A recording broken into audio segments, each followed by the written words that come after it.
नमस्कार दोस्तों, बहुत बहुत स्वागत है आप सभी का एग्रीकल्चर स्टडी अड्डा में। और दोस्तों आज की इस वीडियो में हम लोग देखेंगे farming system, precision farming and sustainable agriculture की चुनिंदा एमसीक्यू। ठीक है दोस्तों, जो कि बीएससीजी छठा सेमेस्टर के लिए बहुत ही महत्वपूर्ण प्रश्न होने वाले हैं दोस्तों। और इस वीडियो में जितने प्रश्न को शामिल किए गए हैं ये टोटल के टोटल आपका सिलेबस आधारित प्रश्न है, यानी इससे आप इस प्रश्नों से आपको बहुत मदद मिलने वाला है। और हाँ दोस्तों, जिन छात्रों को इसका पीडीएफ चाहिए वो डिस्क्रिप्शन खोलें, उसमें टेलीग्राम ग्रुप का लिंक दिया हुआ है और साथ ही व्हाट्सएप ग्रुप का लिंक दिया हुआ है। आप लोग उससे संपर्क करके इस पीडीएफ को प्राप्त कर सकते हैं दोस्तों। और दोस्तों वीडियो में आगे बढ़ें उससे पहले आप लोग वीडियो को झट से लाइक कर दीजिए और दोस्तों के पास शेयर कर दीजिए दोस्तों, क्योंकि वीडियो बहुत मज़ेदार होने वाला है और आप लोगों के लिए बहुत मददगार भी होने वाला है। तो चलिए दोस्तों वीडियो को शुरू करते हैं। तो दोस्तों वीडियो शुरू हो चुका है और जैसे कि हम लोग पहुंच चुके हैं अपने मेन मटेरियल पे। यहाँ पे लिखा हुआ है farming system and precision farming, sorry यहाँ पे प्रिसीजन फार्मिंग नहीं लिखा गया है, यानी farming system and sustainable agriculture लिखा हुआ है। अब इनके तमाम प्रश्नों को हम लोग बारीकी से समझेंगे दोस्तों। तो दोस्तों वीडियो को छोड़कर आप बिल्कुल मत भागिएगा, क्योंकि अगर भागेंगे तो आपको बहुत नुकसान हो सकता है। तो अब हम लोग आगे बढ़ते हैं और देखते हैं प्रश्न। तो दोस्तों सबसे पहला प्रश्न क्या है? पहला प्रश्न दोस्तों, आधुनिक कृषि को क्या कहा जाता है? यानी आधुनिक कृषि को और किस नाम से जाना जाता है दोस्तों? तो इसे रासायनिक कृषि के नाम से जाना जाता है। यानी अगर आपसे पूछा जाए पेपर में आधुनिक कृषि को और क्या कहा जाता है तो आपको बताना होगा रासायनिक कृषि भी कहा जाता है। और दोस्तों आगे है, अमेरिकन सोसाइटी ऑफ एग्रोनॉमी की स्थापना कब हुई? ठीक है दोस्तों, तो इसकी स्थापना दोस्तों सन 1905 ईस्वी में हुआ था। यानी अमेरिकन सोसाइटी ऑफ एग्रोनॉमी की स्थापना 1905 ईस्वी में हुआ था। और दोस्तों आगे बढ़ेंगे और आगे दोस्तों, भारत में विश्व का कुल कितना प्रतिशत क्षेत्रफल आता है? यानी दोस्तों जो पूरे विश्व का क्षेत्रफल है उसमें भारत का कितना परसेंट क्षेत्रफल जो है वो भारत के अंतर्गत आता है? तो दोस्तों इसका सही उत्तर होगा 2.2% जो क्षेत्र है वो भारत का है पूरे विश्व में। और आगे है दोस्तों, जिस क्षेत्र में, यहाँ पे छत्र लिखा हुआ है पर कोई बात नहीं, इसको क्षेत्र पढ़ा जाएगा। यानी जिस क्षेत्र में 800 mm से कम वर्षा होती है उसे क्या कहा जाता है दोस्तों उसे शुष्क कृषि प्रणाली कहा जाता है। यानी उसे शुष्क कृषि भूमि भी कहा जाता है, जहाँ 800 मिलीमीटर से कम वार्षिक वर्षा होती है। और दोस्तों आगे है, रैंचिंग कृषि का स्वामित्व किसका होता है? यानी दोस्तों रैंचिंग कृषि क्या होता है? दोस्तों रैंचिंग कृषि वो विदेशों में अधिकतर देखा जाता है, जहाँ पे पशुपालन और भेड़ या बकरी पालन करने वाले जो होते हैं लोग, उनको बकरी या भेड़ चराने के लिए स्पेशली होता है, इसे रैंचिंग कृषि बोला जाता है। और दोस्तों उसमें स्वामी तो यानी उसका मालिक कौन होता है दोस्तों? तो उसका मालिक कोई नहीं होता है बल्कि वो सार्वजनिक होता है। यानी रैंचिंग कृषि का स्वामित्व सार्वजनिक होता है। और दोस्तों आगे है, बहुफसली खेती सूचकांक यानी MCI यानी मल्टीपल क्रॉप इंडेक्स, इसका सूत्र क्या होता है? तो दोस्तों बहुफसली खेती सूचकांक यानी मल्टीपल क्रॉप इंडेक्स का जो सूत्र होता है दोस्तों यहाँ पे लिखा हुआ है। इसका सूत्र देखिए, सबसे पहले क्या होता है, फसलों की संख्या गुने उसके अंदर क्रमशः क्षेत्रफल, यानी कितने फसल हैं सबसे पहले वो उसमें गुना कराना होगा आपको। उनके अंदर क्रमशः क्षेत्रफल, कितना क्षेत्रफल पर फसलों को बोया गया है, और उसके बटा में क्या करना है आपको, फसल उत्पादन के लिए कुल उपलब्ध क्षेत्रफल। ठीक है दोस्तों, तो ये हो गया आपका MCI यानी मल्टीपल क्रॉप इंडेक्स का सूत्र, यानी फसलों की संख्या गुना उसके अंदर क्रमशः क्षेत्रफल और बटे में फसल उत्पादन के लिए उपलब्ध क्षेत्रफल। अब दोस्तों आगे देखेंगे, आगे है दोस्तों,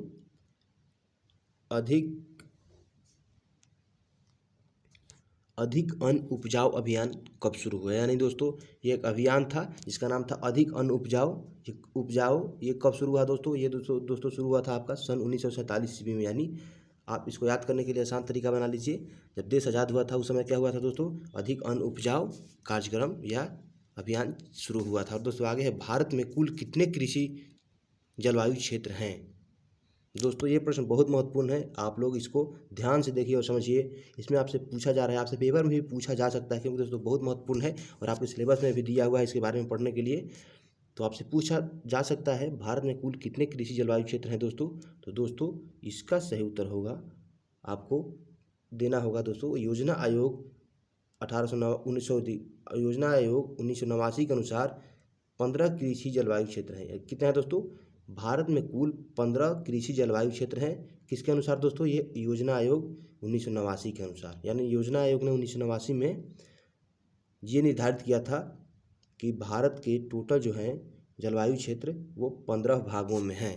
दोस्तों इसका नाम बहुत लंबा है, अगला वीडियो में इसको शामिल करेंगे, लेकिन आप वैसे पेपर शॉर्टकट होने वाले, ऑब्जेक्टिव टाइप होने वाले हैं, तो आप लोग बस केवल इतना याद कर लीजिए कि 15 कृषि जलवायु क्षेत्र होते हैं। दोस्तों आगे बढ़ेंगे। दोस्तों आगे है, किसी भूखंड पर एक वर्ष में सिर्फ एक फसल उगाना क्या कहलाता है। दोस्तों यहाँ ध्यान दीजिए, आपसे पूछा जा रहा है किसी भूखंड पर यानी किसी खेत पर एक वर्ष में सिर्फ एक फसल उगाना क्या कहलाता है। दोस्तों सिर्फ एक फसल उगाना एकल फसल प्रणाली यानी मोनोक्रॉपिंग कहलाता है। ठीक है दोस्तों, क्या कहलाता है? मोनोक्रॉपिंग। जैसा कि प्रश्न में भी पूछा गया है कि एक फसल उगाना क्या कहलाता है दोस्तों, तो ये एकल फसल प्रणाली कहलाता है। और दोस्तों जो farming system and sustainable agriculture में दोस्तों सबसे मुख्य क्या है दोस्तों, फसल प्रणाली है। ठीक है दोस्तों, यानी क्रॉपिंग सिस्टम है। तो आगे जितने प्रश्न आने वाले हैं आपके क्रॉपिंग सिस्टम से ही है, तो दोस्तों ध्यान से देखिएगा, वीडियो छोड़कर मत भागिए वरना आप पछताओगे, ये मेरा दावा है। क्योंकि पिछला बार जो मैंने वीडियो बनाया था बहुत सारे छात्रों के लिए मददगार साबित हुआ था। छात्र खुद बताते हैं। तो आप लोग जितने भी नए लोग हैं वीडियो को तो देख रहे हो, वीडियो को लाइक कर दीजिए, बीच से छोड़कर मत भागिए। और हाँ, आगे इसी तरह की वीडियो देखने के लिए चैनल को सब्सक्राइब भी कर लीजिए। तब तक हम लोग अगला प्रश्न पर बढ़ते हैं। दोस्तों आगे है, किसी भूखंड पर एक फसल को वर्ष भर उगाना क्या कहलाता है। यानी दोस्तों किसी भूखंड पर यानी किसी खेत पर एक फसल को ही वर्ष भर उगाना। वर्ष भर क्या मतलब, वर्ष भर का मतलब क्या होगा दोस्तों, यानी लगातार उगाना क्या कहलाता है दोस्तों, सतत सस्यन यानी मोनोकल्चर। ठीक है दोस्तों, यानी एक ही फसल को बार बार उगाना क्या कहलाता है, सतत सस्यन यानी मोनोकल्चर। और दोस्तों आगे देखेंगे, आगे है दोस्तों, प्रक्षेत्र पर दो या दो से अधिक फसलों को एक ही साथ परंतु अलग अलग अनुपात व पंक्तियों में उगाना क्या कहलाता है। दोस्तों ठीक इसी तरह का प्रश्न आपसे आगे भी पूछा जाएगा, और उसमें बस अंतर इतना रहेगा कि अगर दो या दो से अधिक फसलों को एक साथ, उसमें पूछा जाएगा केवल एक साथ उगाते हैं तो उसे क्या कहते हैं, तो दोस्तों उसे बहुफसली फसल कहते हैं, जो कि नीचे में आपसे पूछा गया है। तो सबसे पहले हम लोग इसको देखते हैं, यानी प्रक्षेत्र पर दो या दो से अधिक फसलों को एक ही साथ परंतु अलग अलग अनुपात व पंक्तियों में उगाना क्या कहलाता है दोस्तों। तो दोस्तों अलग अलग अनुपात व पंक्तियों में उगाना क्या कहलाता है, अंतः सस्यन कहलाता है, यानी इंटरक्रॉपिंग कहलाता है। ठीक है दोस्तों, यानी जैसे अरहर के दो पंक्तियों के बीच में मूंग का फसल लगा देना इत्यादि, ऐसे ही होता है। और दोस्तों आगे देखेंगे, दोस्तों आगे देखिए पूछा जा रहा है, किसी भूखंड पर एक ही वर्ष में दो या दो से अधिक फसल उगाना क्या कहलाता है। ठीक है, जो मैंने पहले बताया था वही प्रश्न यहाँ पर पूछा जा रहा है। क्या है दोस्तों, जब आप दो या दो से अधिक फसलों को एक ही साथ उगाते हैं, उसमें कोई अनुपात और कोई वो नहीं है कि एक लाइन के बाद वो फसल उगाएगा, एक लाइन के बाद ये फसल उगाएगा। अगर आप मिक्स क्रॉपिंग करते हैं यानी दोस्तों सबको एक में मिला करके और छींट देते हैं खेत में, तो उसे क्या बोलेंगे दोस्तों, बहुफसली सस्यन यानी मल्टीपल क्रॉपिंग। ठीक है, जब एक साथ दो या दो से अधिक फसलों को बिना अनुपात के बोएंगे या बिना पंक्ति को, तो दोस्तों उसे बहुफसली सस्यन यानी मल्टीपल क्रॉपिंग कहा जाता है। ठीक है दोस्तों, आप लोग इसको ध्यान से देख लीजिए। और फिर कह रहा हूँ कि जिनको इसका PDF चाहिए वो छात्र टेलीग्राम ज्वाइन करें, डिस्क्रिप्शन में उसका लिंक दिया हुआ है, और साथ ही व्हाट्सएप ग्रुप ज्वाइन करके आप इसका PDF आसानी से प्राप्त कर सकते हो। तो दोस्तों आगे देखेंगे, किसी प्रक्षेत्र खंड पर एक ही साथ, देखिए यहाँ पर किसी प्रक्षेत्र खंड पर एक ही साथ में दो या अधिक फसलों को बिना पंक्ति व्यवस्थापन के उगाना क्या कहलाता है। दोस्तों देखिए यहाँ पर भी ठीक उसी से मिलता जुलता प्रश्न है, किसी प्रक्षेत्र खंड पर यानी किसी फार्म पर या किसी खेत पर एक ही समय में दो या अधिक फसलों को बिना पंक्ति व्यवस्थापन के उगाना, यानी कोई इसमें पंक्ति नहीं है, कोई इसमें अनुपात नहीं है, तो इसे बोलेंगे दोस्तों, इसको क्या बोलेंगे, मिश्रित खेती। ठीक है दोस्तों, जैसे आप लोग देखे होंगे साधारण तौर पर गेहूँ, छिटकुआ गेहूँ में कुछ लोग सरसों बो देते हैं। ठीक है दोस्तों, या चना में मटर बो देते हैं। तो ये क्या हो गया दोस्तों आपका, ये हो गया आपका मिश्रित खेती यानी मिला जुला खेती, इसमें कोई व्यवस्थापन नहीं होता है। और दोस्तों आगे है, ऐसी प्रणाली जिसमें कृषिगत फसलों को वृक्षों अथवा झाड़ियों के बीच उत्पन्न गलीनुमा जगह में उगाना क्या कहलाता है। दोस्तों आप इस प्रश्न में बस इतना समझिए कि जब जिसमें कृषि फसलों को वृक्षों अथवा झाड़ीनुमा या झाड़ियों के बीच गलीनुमा यानी गली जैसा जो जगह बचता है, उसमें फसलों को उगाना क्या कहलाता है दोस्तों। तो उसमें दोस्तों फसलों को उगाना एले क्रॉपिंग कहलाता है, यानी एले क्रॉपिंग, एले का मतलब होता है दोस्तों गली। ठीक है, तो प्रश्न में भी आपसे पूछा जाएगा, जो गलीनुमा जगह होता है उसमें जो फसल उगाया जाएगा दोस्तों उसे एले क्रॉपिंग बोला जाएगा। ठीक है, तो दोस्तों इसका आंसर आपको प्रश्न में ही मिल जाएगा, बस आपको ध्यान देना पड़ेगा। तो ध्यान देना तो पड़ेगा भाई, क्योंकि पेपर है, मजाक करने पे तो दिक्कत हो ही जाता है। और आप लोग बीच से छोड़कर भागने का सोच रहे हैं भैया, तो आपको बहुत बड़ा नुकसान हो जाएगा। इसलिए बीच से छोड़कर मत भागिए। और हाँ दोस्तों, वीडियो को यहाँ तक देख रहे हो तो लाइक भी कर दीजिए। लाइक करने के बाद आप वीडियो को शेयर कर दीजिए और साथ ही साथ चैनल को सब्सक्राइब कर लीजिए, ताकि आप आगे इसी तरह के वीडियो देख सके।